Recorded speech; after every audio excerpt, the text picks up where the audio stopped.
Hello and welcome to another jungle guide, and in this one I'm going to highlight the biggest reason a lot of junglers aren't seeing wins in Season 10 and just want to blame it on the experience nerfs or their bottom lane. Essentially, we are going to look at how you should be jungling in Season 10 such that you are better positioned to carry the game while considering what you can deny the enemy jungler. And yes, when I say deny the enemy jungler, I mean getting those experience leads, invading, having this aggressive mindset.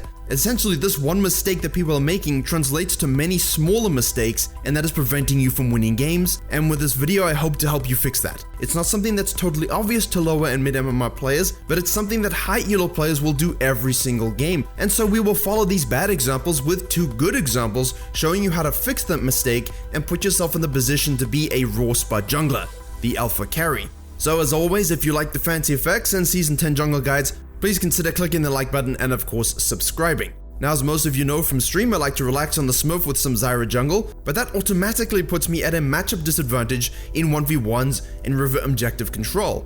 But there is a huge problem with most players not abusing this fact. If there is vision, if you have knowledge of a weaker jungler's location, you cannot afford to ignore it and give them a free pass. You see, the thing is, you can always tell where the enemy jungler starts if they get a leash and the enemy of course isn't faking it, which most MMRs don't do anyway, but sometimes your top lane gives you supreme vision like the Akali does for the Lee Sin. This means that you need to process that new information and adjust your game plan. What should a Lee Sin be doing to an off-meta, immobile, slower clearing jungler? Invading, denying, not allowing the enemy to freely scale and apply their own game plan, which I can tell you involves controlling my jungle as Zyra, getting a crab or two, and applying lane impact, all while avoiding Lee Sin. I do not want to run into him and start a 1v1, especially if I do not have lane priority. But instead of capitalizing, adjusting his game plan, punishing the enemy jungler, he just simply focuses on his Gromp wolves and doing a full clear. The Zyra even showed up on the ward going to the Gromp and then moving down to the wolves. That's all the information you really need to know as a Lee Sin, as a stronger jungler. It doesn't matter the matchup. As long as you are the stronger jungler, if you see this happening, and we're going to look at this in the last two examples, you must do something about it. Because by giving this away, you're giving the Zyra time to avoid those early levels where she is definitely at a disadvantage. Now, the Zyra does have to hold the mid lane because the Lee Sin's mid lane and Nautilus had shoved off the enemy and pushed them back to base, so again, you have knowledge of where the enemy jungler is. Now, it's not all hopeless. He goes top lane, he kills the Zed, but then he goes and walks into the top side jungle expecting to counter jungle. That is a remarkable lack of awareness. It slows down his tracking, it ruins his pathing, it gives the Zyra more free time to get ahead, and because Lee Sin showed on the top lane, the Zyra goes into the enemy jungle, puts down a deep ward, could technically get the second tier Gromp spawn, but Lee Sin does a nice drive by in the mid lane, at least get something out of the situation, and the Zyra is forced to react. However, still gets the bottom side crab, still got a ganker from the bottom lane, and can now still sequence all of her camps in her jungle. She has total control of her camps. For every action that occurs, for every time you see the enemy jungler and understand what they're doing, you really do need to be counteracting those moves. Here is another example. While the Lee Sin thinks, okay, well, let me just fall back and take all my camps, the Zyra fell back to her Krugs, was going to do the Raptors, but reacts to the action on the map. It's a max range E on the Nautilus who was trapped underneath the tower after diving the Nasus. That gives her one kill. The bird reacts to the Senna's roam and also roams up, and she gets another one. What was the Lee Sin doing? He didn't adapt, he went back to his camps, he gave the Zyra a freebie despite having insanely good early game vision, could have easily contested and killed her with the red,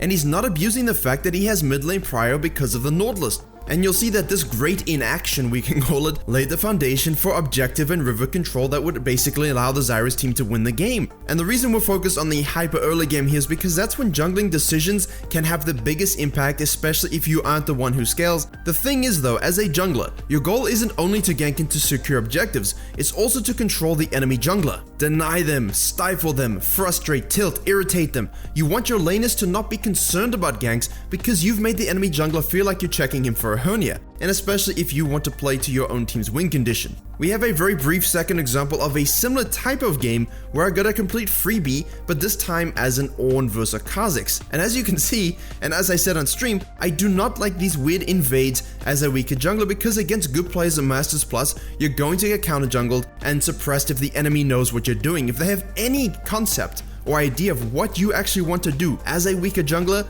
the Lee Sins, the Nidalees, the rek'sais, they're going to invade with impunity and destroy your life. So at the beginning they didn't know we were invading, but unfortunately the enemy top does in fact reveal and foil my evil plans.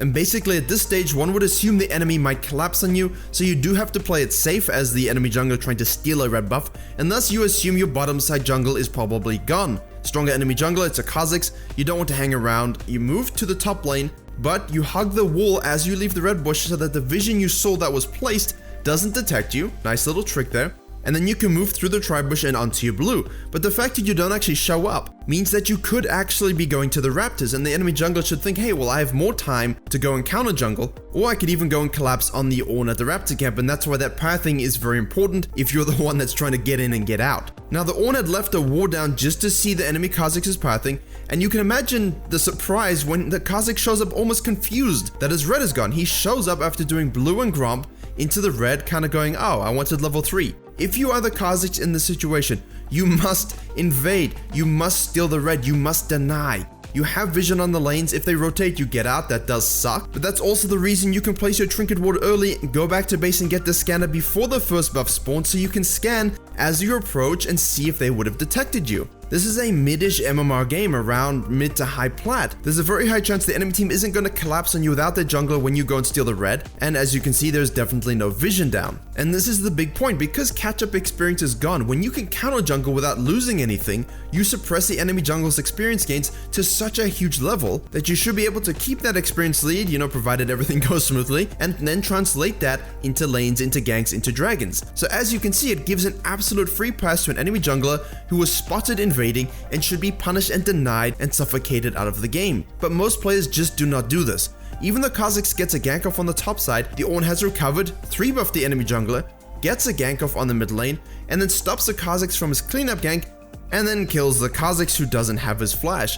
That's just a cherry on top for a champion who likes dark beer and cherries. Basically a disastrous start for the Kha'Zix that gives Ornn free reign and control and experience leads on the game. His camps, the map, they're all his. And to drive this point home, let's look at what you should be doing when you are given information on a weaker jungler, using both Nidalee and rek'sai as great examples, and why most high elo players don't recommend you play these champs in lower and mid MMR, because you don't have the right jungle sense and mentality to do what needs to be done. And as you can see, Kha'Zix and Lee Sin, strong champions at the moment, and in the low mid MMRs they just didn't do anything about it. So I won't show the enemy junglers in this one so you can see the information that our main junglers have in order to make their decisions, as well as how they translate the impact of their play. Now we'll start off with the Nidalee example, and she's against a Kha'Zix. Now Kha'Zix isn't exactly a weak jungler, but he is one that is focused on doing a full clear. You kind of know his game plan before the game really begins, and you know that he is going to scale really drastically. And when you are an early game jungler or something that needs to apply pressure in those phases, you have to understand that essentially you are starting at 100% and the enemy jungler is starting at 0%. Now every minute that the game doesn't end, every minute that he goes away pressure free, his percentage climbs up until it's 100% late game scaling,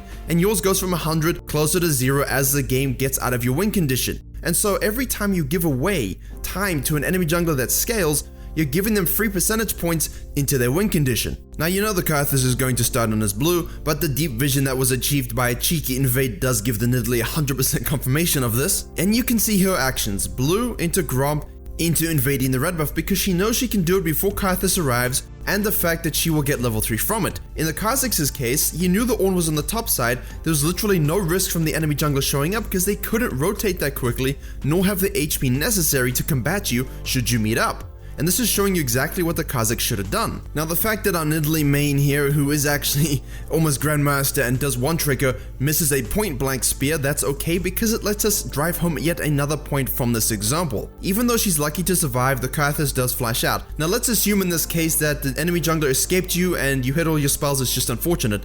Don't run away. She waits to get another heal off, and she knows that Kha'Zix is going to need to at least take his Krugs because there's nothing else on the map for him to do. He's going to take the long, safe way of pathing, and as soon as he does that, she enters the bush, uses her trap for vision, and then secures that first blood. And you'll notice that yes, her Zoe has mid lane priority, that's good. If the Dino was rotating, you would have to leave. However, her bottom lane does not have priority, and the Nautilus and the Zyra could have come. The problem with such early invades is bottom lanes especially are looking for those level 2 power spikes, looking to get lane control, and they're not always focused on rotating even if they technically should or could be. She then translates this invade and first blood into a nice cleaned up double kill on the bottom side. She goes and steals the Krugs from the Kha'Zix because once he respawned he was gonna go up and do his Grump and Wolves again as they would have come up again.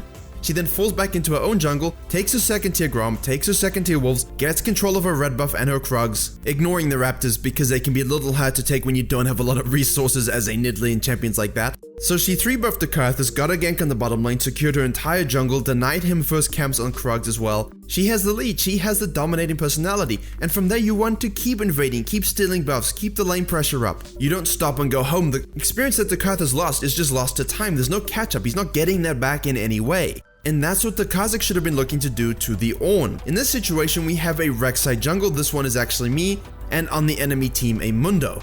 And can also show you a little bit how the Season 9 playstyle can still work very well if you are the stronger jungler and you understand how to abuse matchups. Again, as rek'sai, I'm starting at the game at 100% and I will go down to 0. The Mundo may be starting at 0, but boy, will he become a big 100 later in the game and become very difficult to deal with. And so upon hitting level 3, look for the lane to gank. Well, we've got a Diana in the top lane. Despite the changes to her kit, still pretty much a very easy gank when she's hard pushing against an Aatrox. CC her down and then take that first blood. And now the rek'sai does what the Lee Sin should have done against the Zyra. It's just past 3 minutes, and you know that a full clear by Kha'Zix is around what, 3 minutes, 3:02 if you're doing it, properly. And most champions by this time would at least have taken 5 camps at the very least. And because it's a Mundo, you know he gets low on his first clear, you know he's going to become a beast later on. Cannot afford to give him that free farming pass that lets him just get there and scale, because what happens if you don't get the ganks off? What happens if your lanes lose? The enemy jungler is just going to win. So you hop on up on that invade, you see him trigger your Tremor Sense,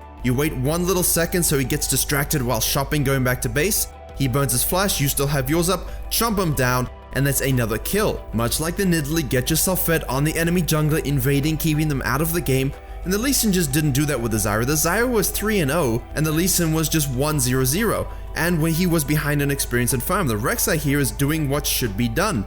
She's a stronger early game jungler, suffocate the enemy jungler, get both crabs, deny him vision control, and then translate that to leads. More ganks, more dragons, more collapsing on the Mundo when you see him, denying him all sorts of farm. That's all the rek'sai does for the rest of the game, focuses on taking him out of the game and keeping him from scaling while assisting lanes at the same time. So as you can see, the Nidalee rek'sai Lee Sin invading, counter jungling, taking out the enemy jungler, it's essentially the League of Denial. And when you're in the mid and low MMRs, you need to have that mentality as well, but you play too safe and you just give away the freebies. You think, hey, I see the enemy jungler doing blue buff. Good, that means my team sees it as well, no one will die to a gank. And then you go back and farm.